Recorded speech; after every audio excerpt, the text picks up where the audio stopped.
Assalamualaikum. In this video lecture, we'll try to cover some basic rules for article.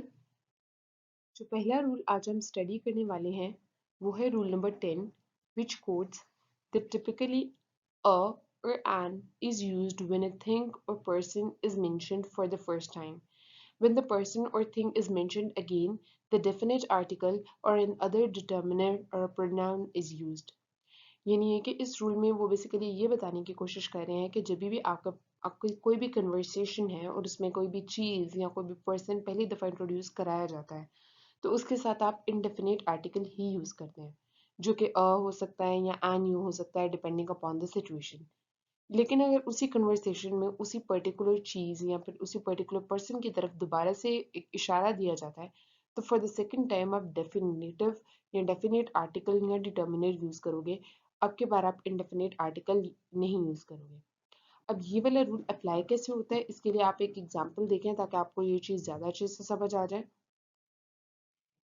अब इस rule की जो example है वो क्या है, इसके लिए आपने क्या करना है कि आपने ये दो जो सेंटेंसेस हैं उनको देखना है। अब आप जो दो लोगों में फॉर एग्जांपल कन्वर्सेशन हो रही है और पर्सन ए पर्सन बी को कहता है कि would you like to come to a party with me tonight. अब इसके अंदर जो पर्सन ए है वो किसी पार्टी का जिक्र कर रहा है अपने सेंटेंस के अंदर, लेकिन वो जो पार्टी है that is completely unknown to person B.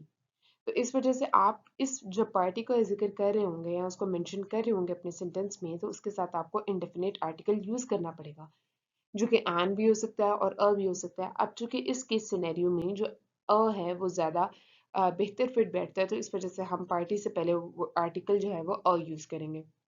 लेकिन जब ये वाली बात हो जाती है और जो पर्सन बी है वो अगेन पूछना चाह रहा है एग्जैक्टली लोकेशन तो वो बोलेगा वेयर इज द पार्टी। अब यहाँ पर इंट्रोडक्शन करा दिया था पर्सन ए ने पार्टी का अपने सेंटेंस में, लेकिन जो पर्सन बी है जब वो उसी पार्टी की तरफ रेफर कर रहा है तो अब के बार आप पार्टी के साथ इनडेफिनेट आर्टिकल यूज नहीं करेंगे बल्कि आप डेफिनेट आर्टिकल या कोई डिटर्मिनर या कोई प्रोनाउन यूज करेंगे ताकि पता चल जाए कि एग्जैक्टली आप उसी चीज को रेफर कर रहे हैं जिस चीज का इंट्रोडक्शन पहले सेंटेंस में करवाया गया था। तो इस केस में आप पार्टी के साथ द यूज करेंगे, आप इसके साथ अ या एन यूज नहीं करेंगे, वो टेक्निकली जो है वो गलत हो जाएगा। So you have to keep this thing in mind. इसी तरह अगर हम फर्दर मूव करें तो नेक्स्ट रूल हमारा आज का है that is basically rule number 11। ठीक है, रूल नंबर 11 क्या कोट करता है? रूल नंबर 11 ये कोट करता है कि इंडेफिनिट आर्टिकल अ और an can be use to mean one in expressing number and quantities. अब जो इंडेफिनिट आर्टिकल होते हैं ना अ या एन वो यूजुअली हम किसी ऐसी चीज के साथ ही यूज कर रहे होते हैं जो कि सिंगुलर इन क्वांटिटी होती है। ठीक है, फॉर एग्जांपल मैं कहती हूँ कहता है दिस इज अ एप्पल। अब इस सेंटेंस में मैंने नहीं बताया कि एक एप्पल है, दो एप्पल है या तीन एप्पल है, लेकिन जब मैंने इसके साथ वर्ड अ यूज कर लिया जो कि एक आपका इंडेफिनिट आर्टिकल था तो वो एक सिंपल सी अंडरस्टूड सी बात है कि एप्पल की जो क्वांटिटी है वो एक ही है, एक से ज़्यादा एप्पल की बात नहीं हो रही। इसी तरह अगर मैं कहती हूँ कि that this is a school तो अब एक स्कूल की बात हो रही है। क्यों? क्योंकि इससे पहले जो मैंने आर्टिकल यूज़ कर लिया है that is basically indefinite article जो कि अ है या फिर एन है। ठीक है, अब यहाँ पर भी कुछ एग्जांपल्स लिखी हुई हैं, कुछ हम उनको डिस्कस कर लेते हैं ताकि ये चीज़ जो है वो ज़्यादा बेहतर तरीके से क्लियर हो जाए। The interview lasted an hour. अब पहली चीज़ तो यह है कि यहाँ पर एन क्यों आया है, क्योंकि इसके सिनेरियो में एन ही फिट बैठता था क्योंकि ये जो और है ये एक वॉल साउंड दे रहा है व्हेन वी प्रोनाउंस इट। अब इसके साथ एन यूज हुआ है तो एन इस चीज़ का इंडिकेटिव है कि जो इंटरव्यू था वो एक घंटे के लिए जो है ना वो जारी रहा, एक घंटे से ऊपर नहीं गया या फिर और रफली जो है ना वो एक घंटा ही था। I spent a year abroad. अब इसमें ये जो ईयर है इसके साथ आपने अ यूज़ किया तो जब आपने अ यूज़ कर लिया तो ये इस चीज़ का इंडिकेटिव था कि ईयर जो है वो एक ही है। इसी तरह I will see you soon in a week. आ भी इस चीज़ का अगेन इंडिकेटिव है कि एक वीक की बात हो रही है कि मैं एक वीक बाद तुमसे मिलूंगा। ठीक है, तो ये भी चीज़ आपने अकाउंट में रखनी है whenever you are considering this rule। जो नेक्स्ट रूल आज हम डिस्कस करेंगे that is rule number 12 which quotes that several expressions of quantity use the indefinite article। अब यहाँ पर बेसिकली वो ये बात बताने की कोशिश कर रहे हैं कि कभी कभार हमने अगर किसी भी चीज़ की क्वांटिटी को एक्सप्रेस करना हो तो हम उसके साथ जो है ना इंडेफिनिट आर्टिकल को यूज़ करते हैं, उसकी हेल्प लेते हैं ताकि हम उसको रिप्रेजेंट कर सकें। अब इस चीज़ को समझने के लिए आप ये एग्जाम्पल देखें कि that her uncle in Australia left her a lot of money, ठीक है। अब यहाँ पर जो अ लॉट ऑफ, अब हम यहाँ पर हमें एग्जैक्टली मेंशन नहीं है कि कितने मनी है, ठीक है। बस इतना पता है कि मनी की जो क्वांटिटी है वो डेफिनेटली काफ़ी ज़्यादा है, ठीक है। तो अब इस चीज़ को देखने रिप्रेजेंट करने के लिए हमने यहाँ पर अ लॉट ऑफ यूज़ किया है। तो यहाँ पर जो अ इंडेफिनिट आर्टिकल है वो बेसिकली हमने इसलिए यूज़ किया ताकि हम एक्सप्रेस कर सकें कि that there is a lot of quantity of money which is being left for a girl whose uncle like his uncle left a lot of money for her like who was in Australia, ठीक है। अच्छा, अब ये चीज़ हो गई। तो यहाँ से आपको क्या पता चल रहा है कि यहाँ से आपको ये पता चल रहा है कि कभी कभार आपने एक्सप्रेस करना हो किसी भी क्वांटिटी को तो उसके लिए भी आप आर्टिकल को यूज़ कर सकते हैं। इसी तरह इसके लिए जो है वो एक और एग्जाम्पल है और वो ये है कि that you have put your life in his hands many time. अगर आप इसको इस तरह से बोलते हैं तो ये गलत हो जाएगा, ठीक है। ये भी आपके जो है ना वो टेक्स्ट से ही एग्जाम्पल्स उठाई गई हैं ताकि आपके लिए आसानी रहे। अब ये एग्जाम्पल जो है इसके अंदर अगर आप इसको इस तरह से बोलते हैं कि your life in his hand many time तो ये गलत होगा, ठीक है। अब यहाँ पे ये आपने तो एक्सप्रेस करना है क्वांटिटी ऑफ टाइम को तो उसके लिए आपको आर्टिकल का जो है ना वो हेल्प लेने की ज़रूरत है। अब अगर मैं इसी सेंटेंस को मॉडिफाई करके लिखती हूँ कि that you have put your life in his hand many a time, तो जब मैं वर्ड अ ऐड कर देती हूँ तो वो इस चीज़ की इंडिकेटिव है कि यहाँ पर बहुत ज़्यादा दफ़ा की बात हो रही है। क्वांटिटी की बात हमने कर ली कि टाइम की क्वांटिटी को हमने एक्सप्रेस कर लिया और उसके लिए हमने जिस चीज़ का हेल्प लिया है that is basically the indefinite article.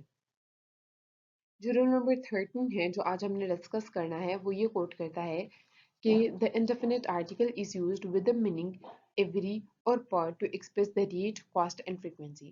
ये नहीं कि अगर आप किसी भी सेंटेंस में फ्रीक्वेंसी, कॉस्ट या रेट का एक्सप्रेशन दे रहे हैं तो आपने क्या करना है कि आपने indefinite article का सहारा लेना है which can be a or and depending upon the situation के ये कि उस सेंटेंस के अंदर कौन सी चीज़ ज़्यादा बेहतर फिट बैठती है। बहरहाल आपने उसके साथ इस चीज़ का सहारा लेना ताकि आप फ्रीक्वेंसी वगैरह का थोड़ा सा जो है ना बता सकें। जैसे यहाँ पर दो एग्जांपल्स हैं। पहली एग्जांपल है it is charged at the rate of 50p a minute. इसी तरह दूसरी एग्जांपल है I visited my grandparents twice a week. अब यहाँ पर आपने क्या किया कि फ्रीक्वेंसी तो मेंशन कर दी कि ट्वाइस। अब इस चीज़ को आपने जो है ना वो डेफिनेटिव बनाने के लिए या फिर अंडरस्टैंडेबल बनाने के लिए जो है ना वो इंडेफिनिट आर्टिकल का सहारा लिया। वीक से पहले आपने अ ऐड किया। अगर आप अ ऐड ना करते तो it wouldn't have make correct sense और ये गलत हो जाता।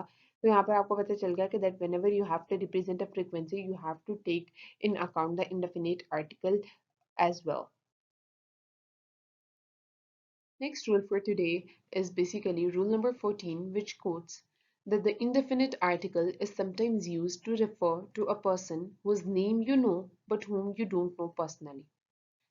ये नहीं है कि अब इसके अंदर पता है क्या है? इसके अंदर ये है कि आपने जब भी किसी भी सेंटेंस के अंदर किसी भी नए पर्सन को इंट्रोड्यूस कराना है जो कि इन इटसेल्फ प्रॉपर नाउन है लेकिन आप उनको उसको पर्सनली जानते नहीं हैं तो आप उसके साथ आर्टिकल यूज करेंगे एंड मोर स्पेसिफिकली आप उसके साथ इनडेफिनेट आर्टिकल यूज करेंगे। अगर आप पहली एग्जांपल देखते हैं तो पहली एग्जांपल है अ मिस्टर हेले found and left a message for you, ठीक है। अगर कोई बंदा है वो दूसरे बंदे को बता रहा है कि दैट अब मैंने लाइक डेफिनेटली ऐसा हुआ होगा कि उसने कॉल उठाई होगी और उसके बाद उसने कॉल सुनी होगी, ठीक है। और उसके बाद जो भी मैसेज दिया होगा मिस्टर हेले ने उसने उसको जो है ना वो चूज कर लिया होगा और उसको लीव कर दिया होगा, ठीक है, ताकि आप उसको सुन सकें बाद में। अब इसके अंदर जो मिस्टर हेली हैं that is basically entirely unknown for me अगर मैं इस सेंटेंस को बोल रही हूँ। तो मैंने इस सेंटेंस के अंदर उसको इंट्रोड्यूस करने के लिए सबसे पहले इंडेफिनिट आर्टिकल यूज करना है व्हिच कैन बी अ और एन, ठीक है। इसी तरह अगर आप सेकंड एग्जांपल देखते हैं कि that she was receiving a lot of emails from an Alexander. Alexander in itself is a proper noun but when you are representing it आपने क्या करना है कि उसके साथ इंडेफिनिट आर्टिकल अ या एन इस वजह से यूज करना है क्योंकि आप उस शख्स को पर्सनली नहीं जानते, इन पर्सन आप उसको नहीं जानते कि that who Alexander actually is.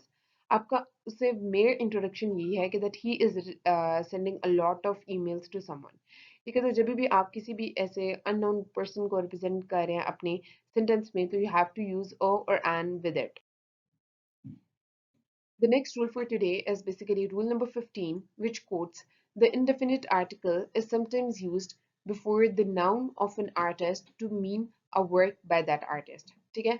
जैसे फॉर एग्जांपल कभी कभार अगर आप कोई सेंटेंस बोल रहे हैं या अगर आप कोई भी चीज़ बोल रहे हैं तो उसके अंदर अगर आप किसी एक सिर्फ और सिर्फ आर्टिस्ट का को मेंशन करते हैं तो इसका मतलब ये होता है कि आप उसके काम की तरफ रेफर कर रहे हैं। ठीक है, फॉर एग्जांपल यहाँ पर मैंने एक एग्जांपल कोट की है कि that they on a William Shakespeare. अब William Shakespeare is a writer, ठीक है, अब उसकी बहुत सारी राइटिंग्स होंगी, उसकी बहुत सारी बुक्स होंगी। अब अगर कोई बंदा है और उसके पास उसका जितना भी आर्ट वर्क है वो सारा लाइक कलेक्टेड है या उसने वो उसने उसके पास उसकी कलेक्शन है, तो अगर वो अब मैं उसके लिए ये चीज़ बोलूंगी तो मुझे उसके साथ आर्टिकल यूज करना पड़ेगा which will definitely be a, ठीक है। For example if I like make it a little amended कि दैट दे ऑन आ अल्लामा इकबाल, ठीक है। अब इसके अंदर अल्लामा इकबाल की जितनी भी पोइट्री है, ठीक है, जितनी भी उनकी बुक्स हैं, अगर वो बंदा उस चीज़ को ऑन कर रहा है तो उसके साथ अगर मैं आ यूज़ कर रही हूँ तो ये इस चीज़ का रिप्रेजेंटेटिव है कि मैं उस आर्टिस्ट के काम की तरफ रेफर कर रही हूँ या मैं उस आर्टिस्ट के आर्ट वर्क की तरफ रेफर कर रही हूँ। तो this was our last rule for today. इंशाल्लाह बाकी रूल्स हम नेक्स्ट टॉपिक में डिस्कस करेंगे। टिल देन अल्लाह हाफिज।